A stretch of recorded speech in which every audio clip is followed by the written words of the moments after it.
7 राजकुमारों के लिए 7 वधुएं। कश्मीरी लोक कथा। 7 राजकुमार के लिए 7 वधुएं। लोक कथा कश्मीर। एक बारात लंडो बाजार रोड के साथ अपने रास्ते पर घूम रही थी। सबसे पहले ढोल, तुरही और झांझ की गूंज के साथ बैंड आया। उसके बाद सड़क पर गाते व नाचते हुए दूल्हे के मित्र और उसके बाद सफेद टट्टू पर बैठा दूल्हा स्वयं आया, जो विवाह की पोशाक में बहुत ही सजीला और सुंदर लग रहा था। वे वधू के घर, जहां समारोह होना था, और साक्षी निराश थी कि वह वधू को न देख सकी, क्योंकि वह जानना चाहती थी कि वह कैसी दिखती थी और उसने क्या पहना था। शशि, अनिल, मधु और विजय जावेद खान की दुकान की सीढ़ियों पर बैठे हुए बारात का गुजरना देख रहे थे। जल्दी ही कमल भी उनमें शामिल हो गया, जो वैवाहिक अतिथियों के पीछे टहलता हुआ यहाँ आया था। वहाँ बाहर ठंड में क्यों बैठे हो? अपनी मंद रोशनी वाली दुकान के अंदर से जावेद खान ने कहा, अंदर आ जाओ और आग के पास बैठो।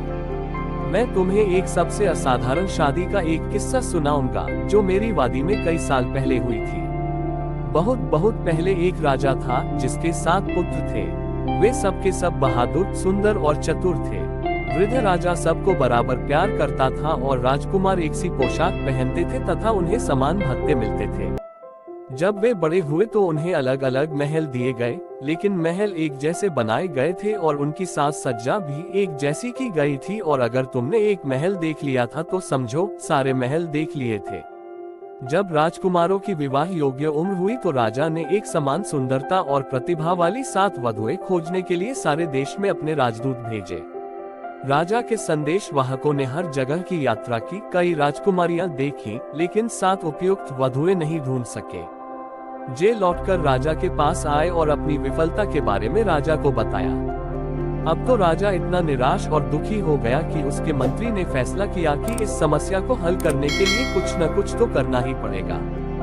उसने कहा, महाराज, इतने मायूस न हो, निश्चय ही आपके 7 पुत्रों जैसी मुकम्मल 7 वधुएं खोजना असंभव है। हमें किस्मत पर भरोसा करना चाहिए और फिर शायद हमें सही वधुएं मिल जाएंगी। मंत्री ने एक योजना के बारे में सोचा था और राजकुमारों को इसके लिए सहमत कर लिया था। उनको किले की सबसे ऊंची बुर्ज पर ले जाया गया, जहां से पूरे शहर के साथ ही आसपास का ग्रामीण क्षेत्र भी दिखाई देता था। राजकुमारों के सामने 7 धनुष और 7 तीर रखे गए थे और उनसे जिस दिशा में वे चाहें, उस दिशा में तीर छोड़ने के लिए कहा गया।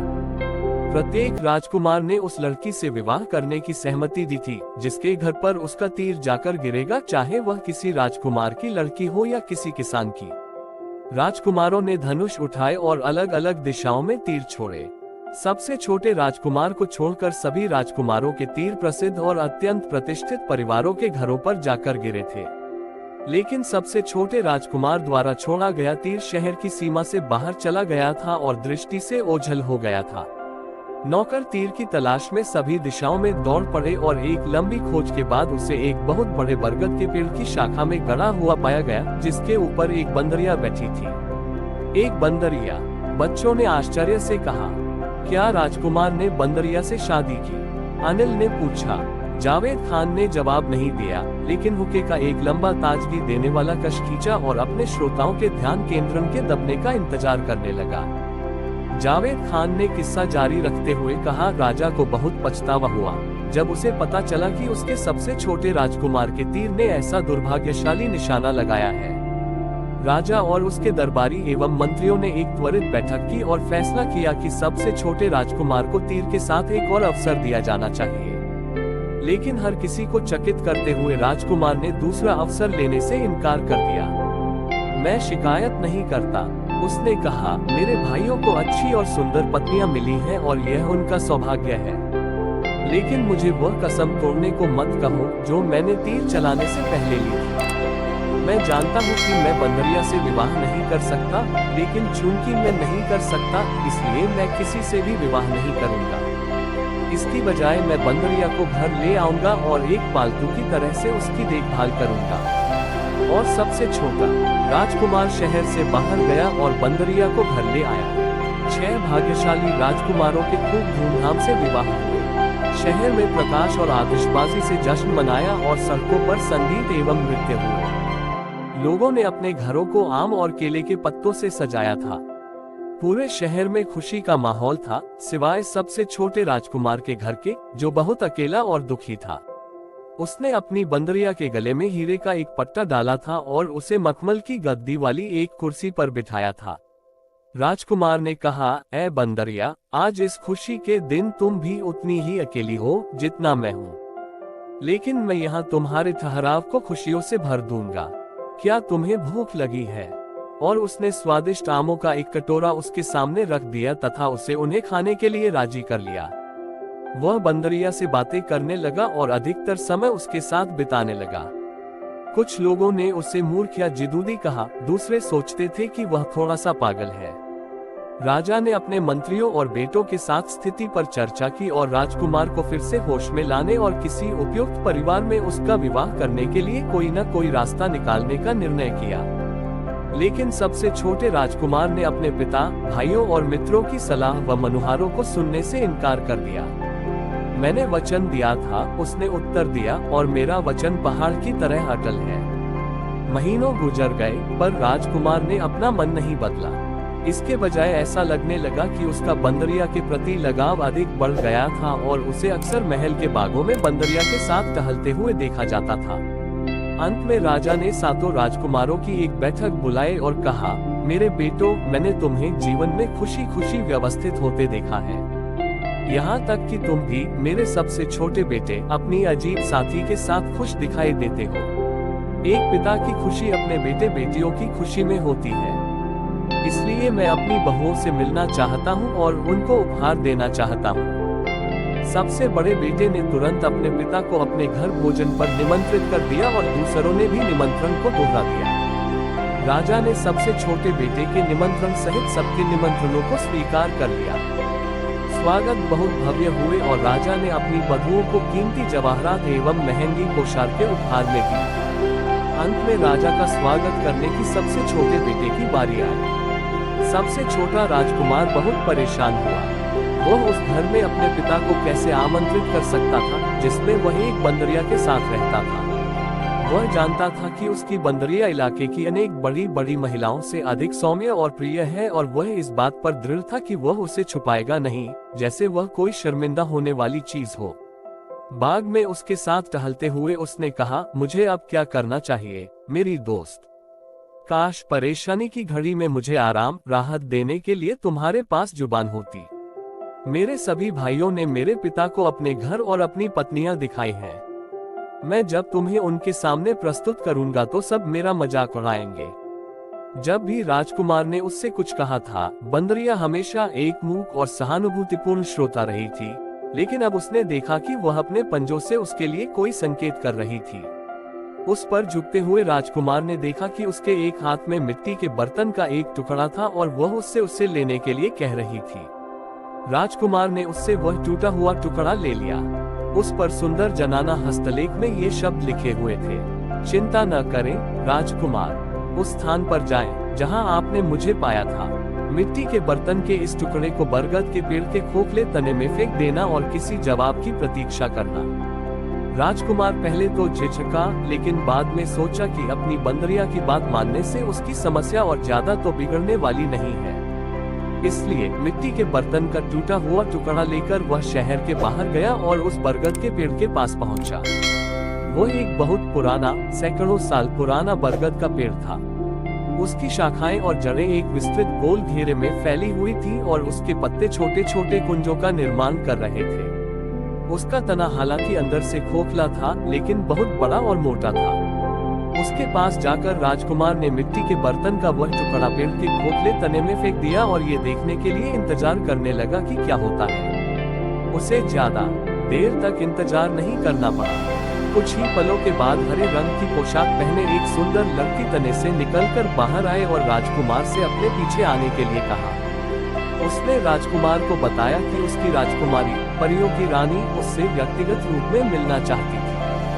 राजकुमार पेड़ पर चढ़ा और खोखले तने में प्रवेश कर गया और थोड़ी देर अंधेरे में टिटोल कर चलने के बाद अचानक वहां आके चौंधिया देने वाले आश्चर्यजनक बाग में पहुंचा, जिसके अंत में एक आकर्षक महल खड़ा हुआ था। ऊंचे ऊंचे सूरजमुखी के फूलों से बाग की सीमा बनी हुई थी। फूलों के बीच में एक मधुर सुगंध वाली जलधारा बह रही थी और जलधारा के तले में कंकरों की जगह माणिक, हीरे व नीलम थे। यहाँ तक कि इस दुनिया में फैला प्रकाश भी उसकी अपनी दुनिया से ज्यादा गर्म और मृदु था। उसे सोने की सीढ़ियों से चांदी के एक फव्वारे के पीछे और इंद्रधनुषी सीपियों से बने महल के दीवारों में से ले जाया गया। लेकिन जिस कमरे में उसे ले जाया गया था, उस कमरे का वैभव परियों की उस राजकुमारी के अतुल्य सौंदर्य के आगे फीका पड़ गया था, जो उसके सामने खड़ी थी। हाँ राजकुमार, आपका संदेश मैं जानती हूँ, उसने कहा। चिंतित ना हो, लेकिन घर जाएं और कल शाम को अपने पिता महाराज तथा अन्य शाही मेहमानों के स्वागत की तैयारी करें। मेरे सेवक सब कुछ संभाल लेंगे। अगली सुबह जब राजकुमार अपने महल में जागा तो एक अद्भुत नजारा उसकी आंखों के सामने था। उसका महल जैसे एक नए जीवन से भर गया था। उसके बाग आम, पपीता, अनार और आड़ू के फलदार पेड़ों से भरे हुए थे। पेड़ों की छाया में स्टॉलें लगी थीं, जिन पर फल, मिठाइयाँ, इत्र और शरबत उपलब्ध थे। बच्चे लॉन में खेल रहे थे और पुरुष व स्त्रियां संगीत सुन रहे थे। राजकुमार ने जो देखा उससे वह हक्का बक्का रह गया था, और तब तो वह और भी ज्यादा अचंभित हुआ जब उसने अपने महल में प्रवेश किया और वहां भरपूर शोर व गतिविधियां पाई। स्वादिष्ट भोजनों से मेजें लदी हुई थी। छतों से बड़े बड़े झाड़ फानूस लटक रहे थे। फूलों के बंधनवारों की सुगंध ने पूरे महल को महका रखा था। तभी एक सेवक दौड़ता हुआ आया और घोषणा की कि राजा अपने दरबारियों के साथ पधार रहे हैं। राजकुमार उनकी अगवानी के लिए लपका। वो उन्हें स्वागत कक्ष में लेकर आया, जिसे सुंदर ढंग से सजाया गया था। वहां भोजन परोसा गया। उसके बाद हर किसी ने राजकुमार द्वारा चुनी गई साथी को देखने पर जोर दिया। हर किसी ने ये सोचा था कि इतने शानदार भोज के बाद बंदरिया को देखना एक मजेदार मनोरंजन होगा। राजकुमार उनके अनुरोध को टाल नहीं सका और उदास मन से बंदरिया की तलाश में अपने कमरे में गया। उसे उस उपहास से डर लग रहा था, जिसका उसे सामना करना था। वह जानता था कि यह उसकी अपनी कसम को न तोड़ने की जिद का इलाज करने के प्रयासों का एक तरीका है। राजकुमार ने अपने कमरे का दरवाजा खोला और प्रकाश की चौंध से लगभग अंधा ही हो गया था। कमरे के बीचों बीच सिंहासन पर वही राजकुमारी बैठी थी, जिससे वह बरगद के पेड़ के अंदर मिला था। हाँ आइए राजकुमार, राजकुमारी ने कहा, क्योंकि मैंने आपको पिछली बार अपने महल में देखा था, तब से मैं आपके सिवाय कुछ भी नहीं सोच सकी हूँ। मैंने बंदरिया को दूर भेज दिया है और आपको अपने हाथ की पेशकश करने के लिए आए हूँ। ये सुनकर कि उसकी पालतू बंदरिया चली गई है, उसके आंसू फूट पड़े और उसने गुस्से में कहा, ये तुमने क्या कर दिया है? तुम्हारी सुंदरता मेरी मित्र की क्षतिपूर्ति नहीं कर पाएगी। तब राजकुमारी ने मुस्कुराते हुए कहा, अगर मेरा सौंदर्य आपको प्रभावित नहीं करता है तो मेरे आभार के कारण मेरा हाथ थाम लीजिए।